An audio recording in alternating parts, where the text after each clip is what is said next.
ನಮ್ಮ ವಿರೋಧಿಗಳು ಬಹಳಷ್ಟು ವೈಯಕ್ತಿಕ ಟೀಕೆ ಮಾಡಿದರು. ಇವತ್ತೇ ಅತ್ಯಂತ ಕೆಳಮಟ್ಟದ ಪದಗಳನ್ನು ಬಳಸಿದರು. ಇವತ್ತು ರಾಜಕೀಯದಲ್ಲಿ ಆ ಮಟ್ಟದಲ್ಲಿ ಇಳಿತಾರೆ ಅಂತ ನಾನು ನೋಡಿರಲಿಲ್ಲ. ಇವತ್ತು ಜನ ಅದಕ್ಕೆ ಅವರೇ ಉತ್ತರ ಕೊಟ್ಟಿದ್ದಾರೆ. ಅವ್ರು ಏನೇನು ಟೀಕೆ ಮಾಡಿದರು, ಸಾಗರ್ನ ವಯಸ್ಸಿನ ಬಗ್ಗೆ ಟೀಕೆ ಮಾಡಿದರು. ಸಾಗರ್ ಖಂಡ್ರೆ ಒಬ್ಬ ಇವತ್ತು ಅಡ್ವೊಕೇಟ್, ಕಾನೂನು ಪದವೀಧರ. ಆ ಪದವಿ ಮಾಡಿದ್ದು ಸುಳ್ಳಿದೆ ಅನ್ನುವಂಥ ರೀತಿಯಲ್ಲಿ ಬಿಂಬಿಸಲಿಕ್ಕೆ ಹೊರಟಿದ್ರು. ಅದೊಂದು ಯಾವ ಮಟ್ಟಕ್ಕೆ ಹೋಗಿದ್ರು ಅಂತ ಹೇಳಿದರೆ ಇವತ್ತು ರಾಜಕೀಯದಲ್ಲಿ ನಿರೀಕ್ಷಣೆ ಮಾಡಿಲ್ಲ. ಆದರೆ ಇವತ್ತು ಜನನೇ ಅವರಿಗೆ ಇವತ್ತು ತಕ್ಕ ಪಾಠ ಕಲಿಸಿದ್ದಾರೆ, ಈ ರೀತಿಯಲ್ಲಿ ತೀರ್ಪು ಕೊಟ್ಟು. ಅದಕ್ಕೆ ಜನರಿಗೆ ನಾನು ಧನ್ಯವಾದ ಹೇಳ್ತೇನೆ. ನೋಡಿ, ನಮ್ಮ ಗೆಲುವಿಗೆ ಇವತ್ತು ಒಂದನೇದು, ನಾವು ಏನು ಆಡಳಿತ ಕೊಡ್ತಾ ಇದ್ದೇವೆ, ಒಳ್ಳೆಯ ಆಡಳಿತ ಕೊಡ್ತಾ ಇದ್ದೇವೆ. 5 ಗ್ಯಾರಂಟಿಗಳನ್ನು ಅನುಷ್ಠಾನ ಮಾಡಿದ್ದೇವೆ.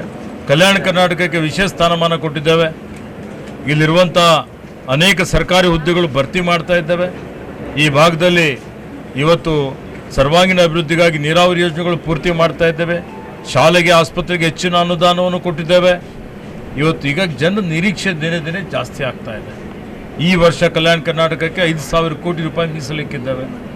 ಇವೆಲ್ಲವನ್ನು ನೋಡಿಕೊಂಡು ಮತ್ತು ನಾನು ಉಸ್ತುವಾರಿ ಸಚಿವನಾಗಿ, ರಹೀಂ ಖಾನ್ ಅವರು ಪರಮಾಣು ಸಚಿವರಾಗಿ, ನಮ್ಮೆಲ್ಲ ಅತ್ಯಂತ ಹಿರಿಯ ಮುಖಂಡರುಗಳು, ಅರಳಿ ಇರ್ಬೋದು, ಜಾಬ್ ಶೆಟ್ಟಿ ಅವರು ಇರ್ಬೋದು, ಮಾಜಿ ಸಚಿವರಾದಂಥ ರಾಜಶೇಖರ್ ಪಾಟೀಲ್ ಅವರು, ಭೀಮರಾವ್ ಪಾಟೀಲ್ ಅವರು, ಚಂದ್ರಶೇಖರ್ ಪಾಟೀಲ್ ಅವರು ಎಲ್ಲರೂ ನಮಗೆ ಸಲಹೆ ಕೊಟ್ಟು ಹಗಲಿರುಳು ಶ್ರಮ ಮಾಡ್ತಾ ಇದ್ದಾರೆ. ಅಭಿವೃದ್ಧಿ ಮಾಡಬೇಕು ಅಂತ ಹೊರಟಿದ್ದಾರೆ, ಸಲಹೆ ಕೊಡ್ತಾರೆ.